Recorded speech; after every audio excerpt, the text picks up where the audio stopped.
Before I start the actual part of this video, I got to clear something up. I've been getting a lot of blowback from people on my last video, and in no way was I comparing Martin Luther King Jr. to Barack Obama. Okay, I don't believe their faith is the same. I don't believe their morals are the same. Okay, clearly what I was pointing out was the fact that part of Martin Luther King's dream was that someday America would look past the color of skin. Okay? America did that. Now, like I said, whether they got deceived, which I think a lot of people did, or they got so fed up they just wanted change, or whatever, they didn't let the color of Barack Obama's skin stop them from voting. That was a clear point I was making.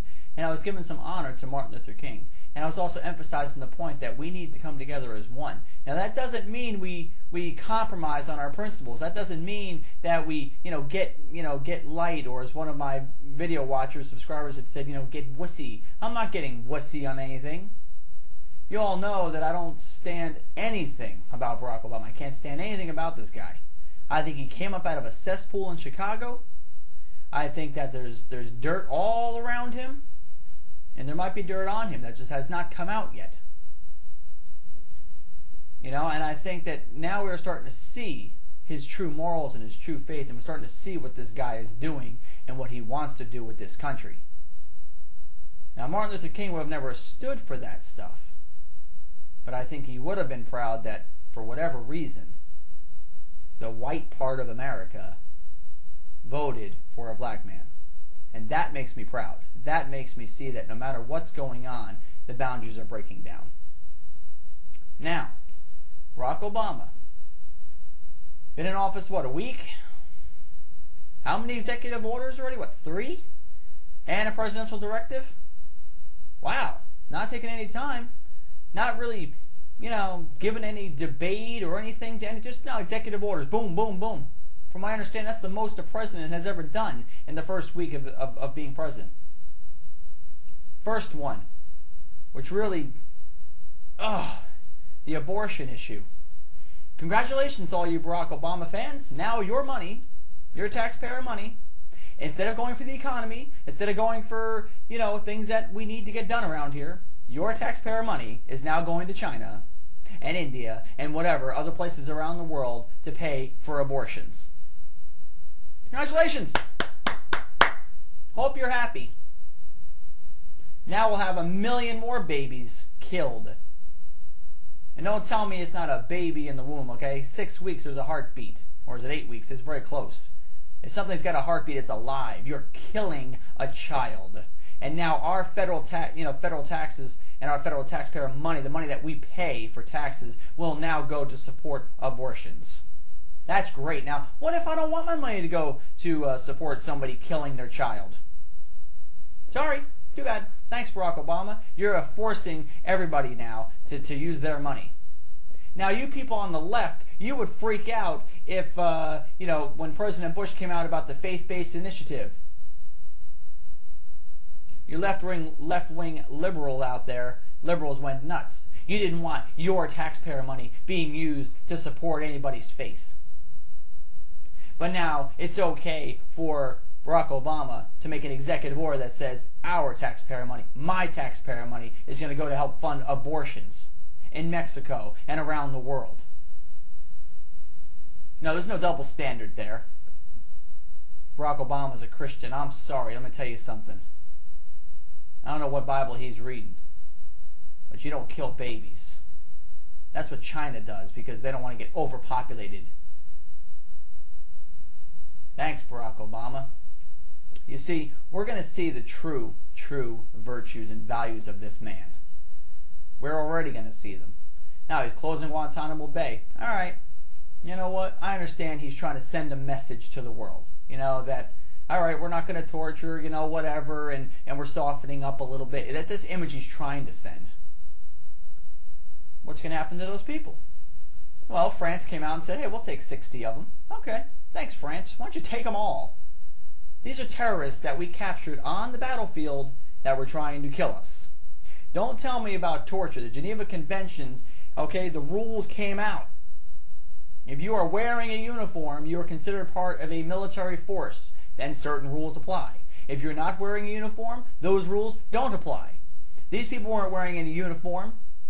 They were basically civilians coming at our soldiers trying to kill us. We have every right to keep them as prisoners of war. We have every right to keep them locked up and to pursue trials against these people. But now they're going to be in America, in the American court system, and you know there's plenty of left-wing liberal lawyers out there that would love to defend these guys, and they're going to give them appeal after appeal after appeal. My only hope is that we find a jury poisoned enough to see what these guys were doing. They were trying to kill our soldiers. But I'm afraid that some jury in America is going to be swayed by a great lawyer from the ACLU probably. And these guys are going to get off. And the proof is, when these guys get released, what do? Oh, they go back out and try to kill us again. That's exactly what they do.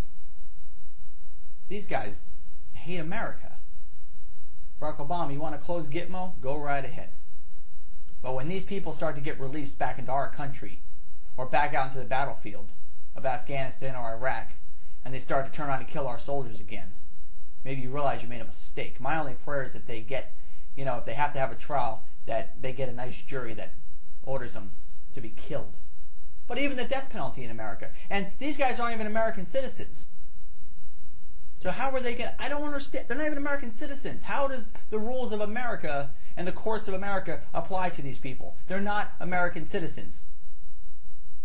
Their countries need to take them back. But they won't. So what's going to happen to these people? Watch them go free.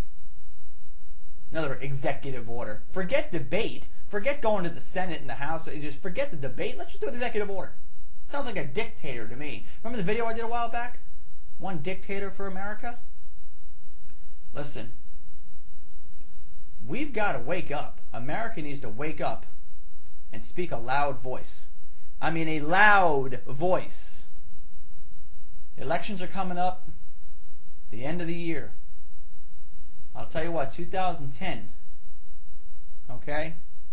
We need victory. We have got to take back the Senate. They get one more vote. Democrat liberals get one more vote, 2 more votes, any kind of round. We take another loss in the elections. Republican conservatism is going to die as a political party in this country. But we've got to stand up and speak out loud. Not only can we point out what Barack Obama is doing as wrong, point out why policies aren't going to be good for this country. Oh, and speaking of policies, do you realize now he's pushing for tax cuts in this stimulus plan? What is something that the Republicans have always stood for? Tax cuts. What's the Democrats always been against? Tax cuts. Well, now he's a Democrat, but he's pushing for tax cuts because he says it'll help the economy grow. And then when the tax cuts have an effect on the economy and it starts to grow, who's going to take the credit? Barack Obama. And he'll say, see, I fixed the economy. Yeah, using Republican ideals. This guy is the typical wolf in sheep's clothing. Looks nice, acts nice, sounds nice, but behind the scenes, it's all about power. You don't stay in a church for 20 years that speaks racism and then come out and say, you're the president of all people. How do you do that? Either 1, you're not against the white people, as Reverend Wright is, or 2, you knew you had to stick around a certain power base to get yourself popular, to lift yourself up. We've got to not only point out what he's doing is bad for the country and what it is, but we've also got to set forth the Republican conservative ideals. We've got to make videos, we've got to put out emails, whatever we got to do, talk to people, tell people what the Republican and conservatives are really about and why our policies are good for this country. We've got to wake up here. Look what's happening. 3 executive orders and a presidential directive in the first week. This guy loves the power. And I'm afraid we're going to lose opportunity for debate in this country. Because the Democrat liberals are speaking so loud right now. They've got the mighty hammer. And they're speaking loud. And we're getting defeated. We need to get politicians in there that are truly Republican, conservative, politicians that are standing on what they believe in, that have a spine. And I'm reminded of something that Ronald Reagan said back in the 80s when they were having a crisis, before everything started booming. He said, government is not the solution. Government is the problem. The people are the solution. Stop looking for the stinking handout, people, and find a way to make it. You can make it on your own. You can make it working with others. You don't need the government to make it for you. Barack Obama is so confident that the government's going to work this time. The government, the government, the government. It's us. We need to stand up and make it, not the government. So let's stand up and do that. You can make it. God has given you the gifts and the talent and a purpose in life. You can make it. I can make it. Thanks for listening, and may God continue to bless America.